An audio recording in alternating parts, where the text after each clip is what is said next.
cars, take them and drive them all the way to the end of the parking lot so we could park all the cars. And we had hundreds of cars. Then I kept parking them all. And to tell them about the times you had the times you didn't like towing the moving the cars. I don't want to push the story and narrate the story, but you think you know what I'm talking about. Yeah, yeah. And some of the cars that I got into had dead people in them. Is that the ones? Yeah. And the people's hands sat on the visor, and they're dead, and their hands are dead and stuck to the visor. And Dad says, "Take their hands off." And I said, "You do it. I'm not pulling their hands off the visor. No way." I said, "I'm not going to do that." And he says, "Yes, you can. Just grab their arm, grab them by the wrist, and pull it off." And you, I said, "Yeah, but what if all the skin comes off?" Which it did do, because it was sunburn. Sunburn had eaten them on the dashboard. Oh. Oh yeah. Oh God. Oh, I can tell you even more than that. When they pee, they would be in the car, and they would be dead, and they'd be peeing and pooping in there, and all this all over the floor, and try to drive when you got all that stuff on the floor. Oh God. Oh my God. And I bet nobody wanted their car back after that. Well, they were dead, so. No. No, it was, yeah, I had to do all the dirty work. I got used to it, so it didn't bother me anymore. I just plugged my nose and got in and drove and did what I was told to do. Wow. When you're parking that many cars, like 100 and 150 cars a day, and if they're full of dead people, oh, that's a lot of cars. And then the ambulance guys came in to pick up all the dead bodies, and I had to sit there. I had to open the trunk, and for the cars, because no one had keys but me, could be in the office, and so I had to open the trunk, and there's all kinds of stuff in the trunk that shouldn't be there in the trunk, like drugs, a lot of drugs, because it was a university district, and that was a druggy area, and. Yeah, and then we'd open that up, and the cops would go, "Geez!" They would just freak out with all the drugs that were in the back of that, and they would take it out and throw them in their cars to get rid of all the drugs, and because when people come take to it out, throw it in their cars so they could take it home and resell it is what they were doing, probably. Probably, yeah. They just didn't want the people taking it right. back to their homes, so they took it all out and put it in the back of their police cars. Yeah, and took it directly home. Yeah. Yep. That's the way they got by all the paperwork too. They didn't have to write it in there. Oh yeah, no, we've got the dead body out of the car, but there was nothing in the trunk after we emptied it. Yep. Right? That's about it. There was nothing in the About trunk. it. There was a couple wrappers and stuff. That was about it. Yeah. Everything else went to my house. I can only imagine. Maybe that's why Jack became a cop. He had to have that ability to you never know, right? Right. As a right. police, you never know what you're going to come across. It's that thrill, that adrenaline rush. Yep. And then he was the one in Concanelli too. He was the town sheriff in Concanelli. Yeah. And then he went from there to the big stuff. Yep. Boy. Oh boy. Well, he went to the paramedic. He became a paramedic driver Yep. after that, right? Yep, in an ambulance. Yep. And that's how he got hurt, because he was training a new paramedic to drive the ambulance, and the kid didn't know how to drive real good, and they were going around a corner, and he rolled the ambulance, and it rolled over and over and over, and that's how Jack got his brain tumor and got stuff, and that's why he had to quit, because he still has problems with it. Yeah. He still goes to the doctor. He goes once a month, he does. He goes once a month to the doctor to check his brain, because it messed up his brain. I mean, his brain came out. Wow. So yeah, he rolled it down a great big embankment. First time of learning to drive an ambulance, and the kid rolled it, and Jack was over and over and over and over in the ambulance. Yep. And that's another experience. Wow, way. Yep. Crazy. What about the time? I'm just going to mention a name and the story will pop out. Watch this. dementia doesn't always affect the past memories. Dementia is kind of the new things that spark in there. They don't get through all that fog and the mass that we get in our brain when we get older.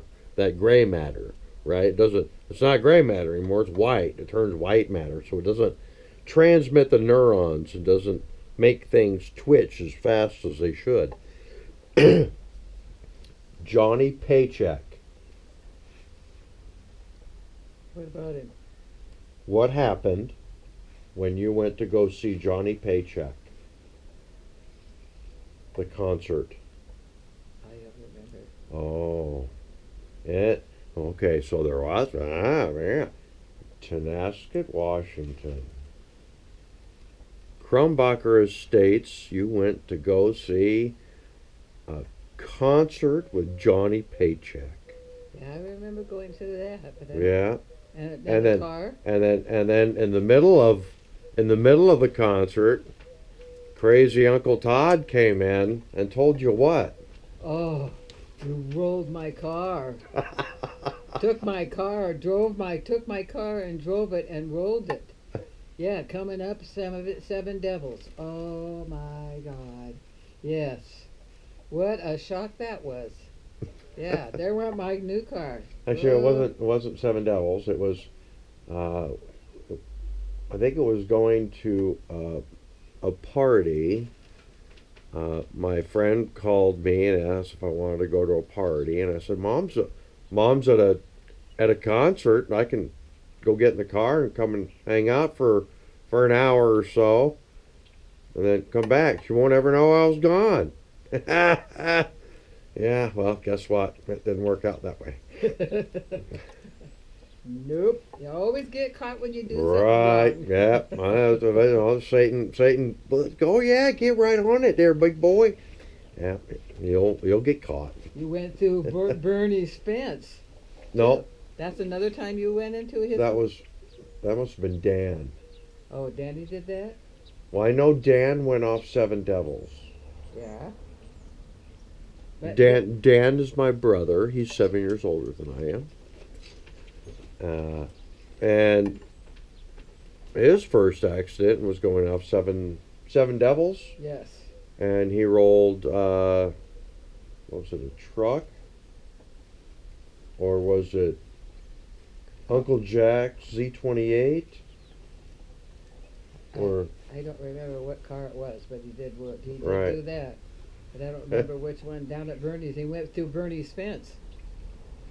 In the car, smashed right through the fence. He was going so fast. Well, and then he went down to the bar and met all the guys too, and came back another time in somebody else's car and drunk with all the guys down at the bar in the next town, that was out of Concanelli. The one down at the bottom of the hill and down over on the other side. Riverside. Riverside, yep. They came back all drunk, and he went through Bernie's fence. I mean, a whole fence. Oh, tore it all out, and who had to pay for it? Mom. Oh boy, yeah. That was an experience with him. God, those are memories I've forgotten all about. Yeah. Oh goodness. Oh goodness.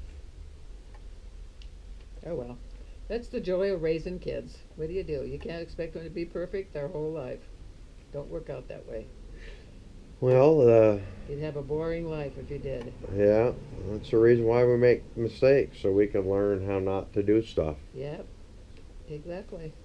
Exactly.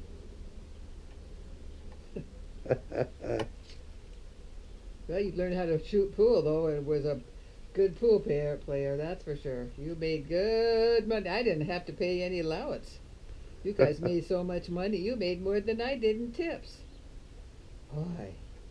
And we also, during our young days of economic survival back in the day, Yeah. we, in a small town, we would go out and dig earthworms and catch hellgrammites and grasshoppers and crickets and we would sell them for $1 a dozen, and that was in the 70s. So you could get 4 candy bars for $1.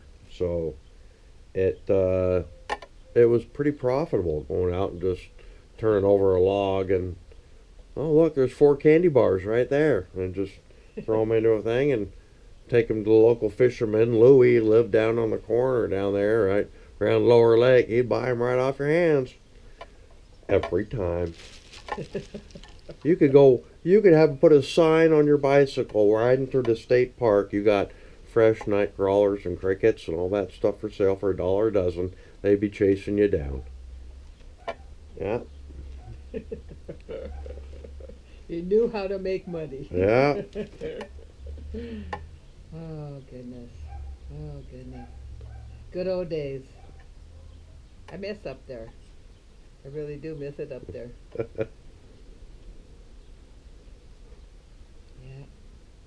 Well, it's nice to raise you guys in a small town. That's why I moved there. Yeah. Because I didn't want to raise you in Seattle where we lived, and that was not a good place to raise kids. Right. Not at all. Well, it wasn't a good place to raise me with a father that was the way he was. Yeah. Yeah.